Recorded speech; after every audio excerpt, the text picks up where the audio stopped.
Hey 49er fans, I'm Thomas Mott. Welcome into Chat Sports, and today, let's get you the latest 49er news and rumors, mainly focused around injuries, who will be starting and playing on Sunday, and who will not be. Some good news and some bad news. Let's start with the good news, right? Good is always better than bad.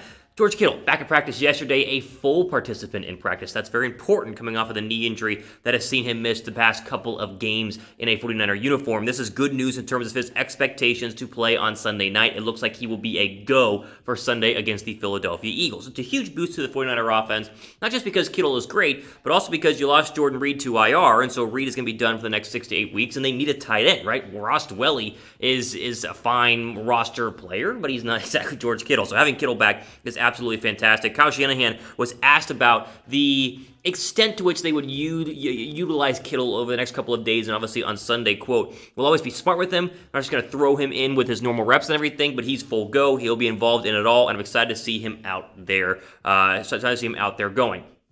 Here's the whole problem. Philadelphia is terrible from the linebacker position, and so from a positive note for the 49ers, getting Kittle back at the tight end spot means big plays and potentially big yards could be had across the middle, which is where George Kittle always thrives and has thrived in a 49er uniform. Philadelphia is very susceptible to the tight ends. They've shown that the past couple of weeks, especially week 2 against the Rams, where Tyler Higbee had over 100 yards receiving and multiple touchdowns. He was fantastic, and so good news for the 49er fans, good news for the 49ers. The tight end depth chart looks a lot better with the superstar back there in George Kittle. Drop a like if you think Kittle's going to score on Sunday, which I think is almost guaranteed. You think Kittle's going to score on Sunday? Give this video a thumbs up right now. I want to see at least 200 thumbs ups. I mean, come on, like most of you guys probably have George Kittle on your fantasy team, and so you probably want him to score, right? So give this video a thumbs up if he's going to score on Sunday. Okay, how about the bad news now? The rest of the injured players. So right now, as of the Wednesday injury report, 7 players did not practice at all on Wednesday. Remember, Wednesday is kind of that big key determining factor as to if you're going to play on Sunday or if you're not going to play on Sunday. At least it has been so far this year. For instance, Jimmy Garoppolo, not expected to play on Sunday night because he did not practice today. Now, dealing with the high ankle sprain, Garoppolo could technically still be a late game time decision, but he's trending towards not being able to play.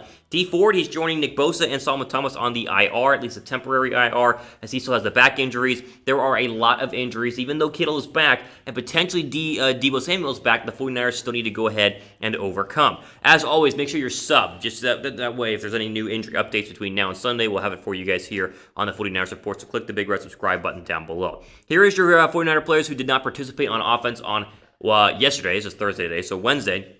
Garoppolo, he did not participate with the ankle. Raheem Mostert probably out again with the knee injury. Jordan Reed obviously did not participate with the knee injury. The first big note here is that McKinnon obviously is going to have the start on Sunday against the Philadelphia Eagles. Mostert is not going to be back in time. Kyle Shanahan spoke to that a couple of days ago, and so even though he appears on the injury report as did not participate, there doesn't seem to be any hope that he could participate, whether it's today or Friday or Saturday. So McKinnon, he was really good through the air, pretty average on the ground. He looked for him to be the running back number 1 alongside Jeff Wilson Jr. and JaMychal Hasty on Sunday. The other names that did not participate, D Ford obviously out with the back injury. He's on IR for a couple of weeks. Drake Greenlaw has a quad. He's going to be a game time decision. They're still looking to get Emmanuel Moseley through concussion protocol. No update on whether or not he's cleared any of those protocols. I would be surprised if he's out there on Sunday, but obviously not going to go ahead and rule him out. And K'Wan Williams has that hip injury as well. And so as the 49er fans know, as everyone knows, the depth chart right now in terms of the secondary is slim, it's bleak, and it looks like it'll be Jason Verrett and Johnson to be the 2 cornerbacks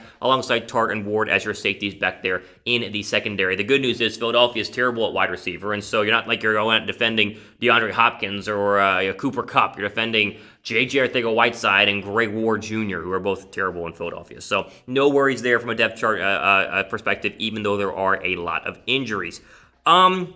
Before we get into the final topic here, I want to take a quick look at the betting odds for Sunday. We talked about this a couple of days ago, but here's your current line right now for 49er Eagles. It's not changed yet, meaning Vegas does not feel like the 49ers are getting any more points with George Kittle out there. They're still 7-point favorites, but that's still very nice odds right now if you wanted to bet on the 49ers. The over-under has gone up, though, since the Kittle injury, going from 42.5 up to 46. So really, it's an easy bet, an easy win, and easy money for 49er fans if they want to bet on this game. We have a perfect sponsor and a perfect promo code if you guys want to do that. chatsports.com/49bet is the place to go ahead and pick up 125% deposit bonus whenever you first sign up. So use the promo code Niners125. Put that into the little promo code area whenever you're checking out for putting your deposit down. Then bet on the 49ers and win some money, because the odds are the 49ers are going to beat the Philadelphia Eagles. And even with all the injuries, I think the Niners are a better football team, and Vegas is on your side here for betting on that as well. Final topic of the day is something we've talked about a little bit over the past couple of days, and that's about the whole Jimmy Garoppolo, Nick Mullens quarterback controversy. Now, there isn't a quarterback controversy, and it's dumb I even have to talk about this, but there are so many people tweeting me and commenting and saying, oh, well, what if Nick Mullens, keeps playing well? Do you keep him in there? And no, stop. Here's the deal. Garoppolo, even if he misses Sunday's game, and even if Nick Mullens balls out and throws 5 touchdowns, there still would not be a quarterback controversy. Why? Because this is Jimmy Garoppolo's team, and Kyle Shanahan has said so for weeks and weeks and weeks. I'm so tired of talking about this. I'm not going to talk about this anymore. Until you actually have a legitimate story that the 49ers are going to bench Jimmy Garoppolo, which there is zero evidence and zero proof. It's not going to happen. We're not going to talk about this again on the 49ers Report, because it's just that ridiculous. This is the first time I'm even going to ask this question. Would you bench Jimmy G for Nick Mullens? Hopefully most of you guys would say N down below to show your rational, normal brain working here, saying obviously not. Thomas is right. But if you're going to say yes, it's fine, but I would then direct you to the Kyle Shanahan quote a couple days ago when he was asked this ridiculous question, because everyone keeps bringing it up. Quote, "That scenario does not exist. This is Jimmy's team. When he's healthy, he's playing." End quote. That scenario is the benching Jimmy Garoppolo, even though he's healthy, for Nick Mullens, which obviously, as we all know, is not going to happen. Now, I'm very happy for Nick Mullens. He's played very, very well. I think at some point during his career, he should get a chance to compete for a starting job, and probably will. Maybe after this year, he gets out of San Francisco, a trade or whatever he wants to do, and goes and competes for, I don't know, the Denver quarterback job or any other quarterback job. Obviously, they have Drew Lock, but any quarterback job that needs some competition, and he should. But this is very easily and very obviously Jimmy Garoppolo's team. It has been for a very, very long time, and I don't see a scenario where you could have Jimmy Garoppolo get benched for Nick Mullens, barring some complete breakdown and disaster from a Jimmy Garoppolo playing perspective that would have to be 5 times worse than his worst game last year. Remember, Jimmy Garoppolo, throughout his career, has had some multi-interception games, but it would take multiple multi-interception games plus multiple losses, like bad losses, for the 49ers to even consider this. And so with that being said, I just do not see it happening. But we had to talk about it because so many people wanted to ask the question. So, we bring it up here on the 49ers Report. I'm a host of the people, right? Yeah, you guys want to hear about it, I'll most likely talk about it. But if it's dumb like this, then we're going to say it's dumb and call it out for being dumb and then move on.